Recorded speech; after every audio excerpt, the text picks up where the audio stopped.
మిత్రులందరకు మనల్ని మనమే మలుచుకునే మహత్తర కథలు 11వ భాగానికి స్వాగతం. ఈ రోజు మీరు వినపోతున్న కథ తండ్రి ఆశీర్వాదం. కథ మీకోసం. అవసాన దశలో ఉన్న ఒక తండ్రి తన ఏకైక కుమారుడైన ధరంపాల్ని పిలిచి, ప్రేమైన కుమారా, నీకు వారసత్వంగా వదిలి వెళ్ళడానికి నేను ఏ సంపదని కూడా కూడబెట్టలేకపోయాను. కానీ జీవితాంతం నా పని పట్ల మాత్రం ఎప్పుడు నిజాయితీగా ప్రామాణికంగా ఉన్నాను అని నీకు నమ్మకంగా హామీ ఇవ్వగలను. కాబట్టి నేను నిన్ను ఆశీర్వదిస్తున్నాను. నువ్వు జీవితంలో ఎల్లప్పుడూ సంతోషంగా విజయవంతంగా ఉంటావు. నువ్వు ఏది తాకినా, అంటే నువ్వు ఏ పని చేపట్టినా అది బంగారం అవుతుంది నాయనా అని చెప్పాడు. ధరంపాల్ కృతజ్ఞతతో నమస్కరించి భక్తితో తన తండ్రి పాదాలను తాకాడు. తండ్రి ప్రేమగా కుమారుడి తల మీద చేయి వేసి సంతృప్తిగా ప్రశాంతంగా తుదిశ్వాస విడిచాడు. ఇంటి ఖర్చులు చూసుకోవడం ఇప్పుడు కొడుకు ధర్మపాల్ బాధ్యత. అతను తోపుడు బండిపై చిన్న వ్యాపారాన్ని ప్రారంభించాడు. వ్యాపారం క్రమంగా పుంజుకున్న తర్వాత ఒక చిన్న దుకాణాన్ని కొన్నాడు. క్రమంగా అతని వ్యాపారం మరింత విస్తరించింది.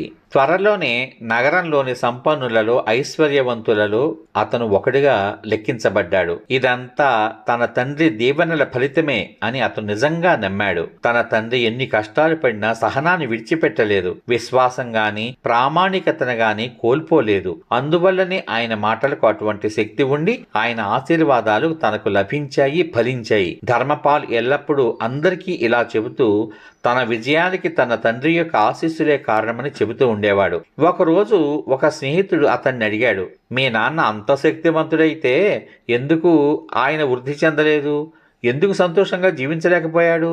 ధర్మపాల్ మాట్లాడుతూ, మా నాన్న శక్తివంతమైన వ్యక్తి అని నేను చెప్పడం లేదు, ఆయన ఆశీస్సులు చాలా శక్తివంతమైనవి అని చెబుతున్నాను అన్నాడు.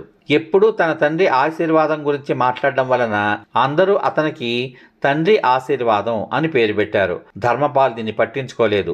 తన తండ్రి ఆశీర్వాదాలకు అర్హుడిగా మారగలిగితే అదే తనకు గౌరవంగా ఉంటుందని వారందరికీ సమాధానం చెప్పాడు. సంవత్సరాలు గడిచిపోయాయి. ఇప్పుడు తన వ్యాపారాన్ని ధర్మపాల్ విదేశాలకు కూడా విస్తరించాడు. ఎక్కడ వ్యాపారం చేసినా పెద్దగా లాభాలు వచ్చేవి. అప్పుడు అతను ఇలా అనుకున్నాడు, నేనెప్పుడూ లాభాలనే ఆర్జిస్తున్నాను, నేను ఒక్కసారి నష్టాన్ని అనుభవించాలి అని ధర్మపాల్ ఒకసారి కుతూహలపడ్డాడు. ఒక నష్టపోయే వ్యాపారాన్ని సూచించమని తన స్నేహితుడిని అడిగాడు. ఈ ధర్మపాల్ విజయాన్ని, డబ్బుని చూసుకుని బాగా గర్వపడుతున్నాడు అని ఆ స్నేహితుడు ఖచ్చితంగా నష్టపోయే వ్యాపారాన్ని సూచించాలి అని అనుకున్నాడు. భారతదేశం నుండి లవంగాలను కొనుగోలు చేసి వాటిని ఆఫ్రికాలోని జాంజిబార్కు రవాణా చేసి అక్కడ విక్రయించమని సలహా ఇచ్చాడు. ధర్మపాల్కు ఈ ఆలోచన చాలా బాగా నచ్చింది. జాంజిబార్ లవంగాలకు చాలా ప్రసిద్ధి చెందిన ప్రాంతం. అవి అక్కడ నుండి మన భారతదేశంలోకి దిగుమతి చేయబడతాయి. ధర కూడా 10 నుంచి 12 రెట్లు ఎక్కువగా అమ్ముడవుతుంది. వాటిని ఇక్కడ కొనుగోలు చేసి అక్కడ విక్రయిస్తే ఖచ్చితంగా నష్టమే. తన తండ్రి ఆశీర్వాదాలు తనకి ఎంతవరకు సహాయపడతాయో చూడాలని ధర్మపాల్ తన స్నేహితుడు చెప్పిన ఈ సలహాకు అంగీకరించి ఎలాగైనా ఈ ప్రయత్నం చేయాలని నిర్ణయించుకున్నాడు. నష్టాన్ని అనుభవించడానికి అతను భారతదేశంలో లవంగాలను కొని వాటిని ఓడలో నింపి స్వయంగా జాంజిబార్ ద్వీపానికి తీసుకెళ్లాడు. జాంజిబార్ ఒక సల్తనత్. సల్తనత్ అంటే ఒక రాజు చేత గాని ఒక రాణి చేత గాని పాలించబడేటువంటి కొంత ప్రాంతం అని అర్థం. ధర్మపాల్ ఓడ దిగి వ్యాపారాలను కలవడానికి పొడవైన ఇసుకదారిపై నడవడం ప్రారంభించాడు. అవతలి వైపు నుంచి సైనికులతో పాటు కాలినడకన వస్తూ సుల్తాన్ లాగా కనపడుతున్న ఒక వ్యక్తిని చూశాడు. ఆయన ఎవరు అని వాకపు చేస్తే ఆయనే ఈ రాజ్యానికి సుల్తాన్ అని చెప్పారు. వాళ్ళు ఒకరినొకరు ఎదురుపడ్డారు. ధర్మపాల్ తనని తాను సుల్తాన్కి పరిచయం చేసుకున్నాడు. నేను భారతదేశంలోని గుజరాత్లోని ఖంబాట్ అనే ప్రదేశంలో వ్యాపారం చేస్తూ ఉంటాను. వ్యాపార నిమిత్తం ఇక్కడికి వచ్చాను అని చెప్పాడు. సుల్తాన్ అతని వ్యాపారవేత్తగా భావించి తగిన గౌరవంతో మాట్లాడడం ప్రారంభించాడు. సుల్తాన్తో పాటు వందలాది మంది సైనికులు ఉన్నారు కానీ ఎవరి వద్ద కత్తులు గాని తుపాకులు గాని లేకపోవడం ధర్మపాల్ గమనించాడు. దానికి బదులుగా వారందరూ తమ చేతులతో పాటు భారీ జల్లెడలను తీసుకువెళ్తున్నారు. ధర్మపాల్కు చాలా ఆశ్చర్యకరంగా, ఆసక్తికరంగా అనిపించింది. వినయంగా సుల్తాన్ అడిగాడు, మీ సైనికులు జల్లెడలను ఎందుకు మోస్తున్నారు అని అడిగాడు. సుల్తాన్ నవ్వుతూ ఇలా అన్నాడు, నేను ఈ ఉదయం సముద్ర తీరాన్ని సందర్శించడానికి వచ్చాను. ఇక్కడ ఎక్కడో నా వేలి ఉంగరం జారి పడిపోయింది. ఇప్పుడు ఈ ఇసుకలో సరిగ్గా ఎక్కడ పడిందో గుర్తించడం కష్టం. కాబట్టి నేను నా సైనికుల్ని వెంట తెచ్చుకున్నాను. వారు ఇసుకనంతటినీ జల్లించి నా ఉంగరాన్ని వెతుకుతారు. ఆ ఉంగరం చాలా ఖరీదైనది అయి ఉండాలి అన్నాడు ధరంపాల్.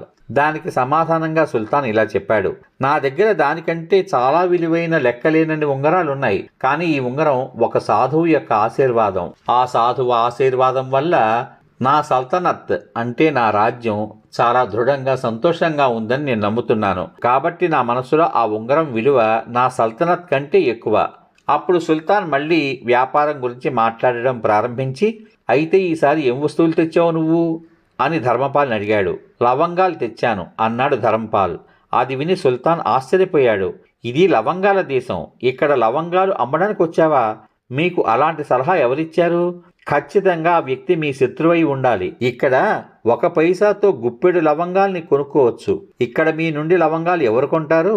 ఇంకా మీరేం సంపాదిస్తారు అని అడిగాడు. దానికి సమాధానంగా ధర్మపాల్ ఇలా చెప్పాడు, నేను అదే పరీక్షించాలనుకుంటున్నాను ప్రభు.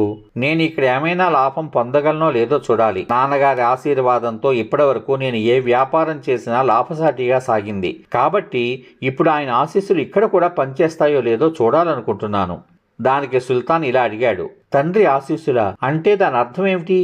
అప్పుడు ధర్మపాల్ అతనికి ఇలా వివరించాడు, మా తండ్రి తన జీవితమంతా నిజాయితీ చిత్తశుద్ధితో పనిచేశారు. కానీ డబ్బు సంపాదించలేకపోయారు.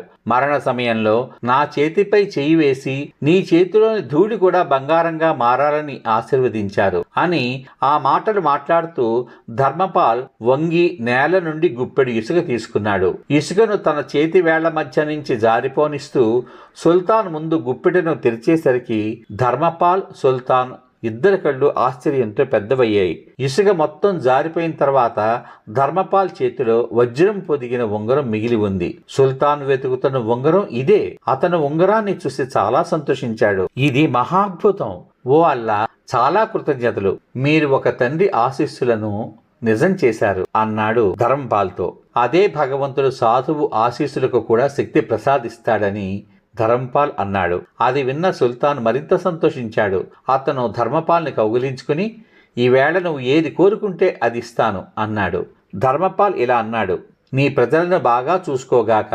నీ ప్రజలు సంతోషంగా ఉండాలని నేను కోరుకుంటున్నాను. నాకు మరేమీ అక్కర్లేదు అన్నాడు. సుల్తాన్ అది విని ఉప్పొంగిపోయి, నేను ఈరోజు మీ వస్తువులన్నీ కొంటాను, మీరు కోరుకున్నంత ధనం ఇస్తాను అన్నాడు. కాబట్టి ధర్మపాల్ తండ్రి ఆశీర్వాదం అక్కడ కూడా అతనిని విఫలం చెయ్యలేదు. తల్లిదండ్రుల ఆశీస్సులకు అపారమైన శక్తి ఉందని, వారి ఆశీస్సుల కంటే గొప్ప సంపద మరొకటి లేదు అన్నది వాస్తవ సత్యం. వారి సేవలో గడిపిన ప్రతి క్షణం ఫలాన్ని ఇస్తుంది. మన పెద్దలను గౌరవించడమే భగవంతుడికి మనం చేసే ఉత్తమమైన సేవ. ఈ ప్రపంచం అంతా అనేకమైన అవకాశాలతో నిండి ఉంది. సాధ్యమయ్యే సంఘటనకు అవకాశం ఎలాగా ఉంటుంది. కానీ అత్యద్భుతమైన విశేషం ఏమిటంటే, అసాధ్యమైన సంఘటనలు కూడా సాధ్యమయ్యే అవకాశం కూడా మనకి లభిస్తుంది. ఆ అవకాశం కూడా ఉంది అని మనందరం తెలుసుకోవాలి. ఎంత బాగుందో కదా ఈ కథ.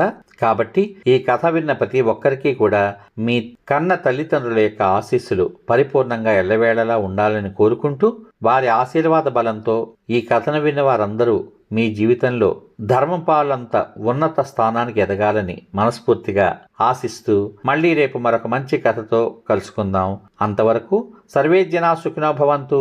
శుభమస్తు. స్వస్తి.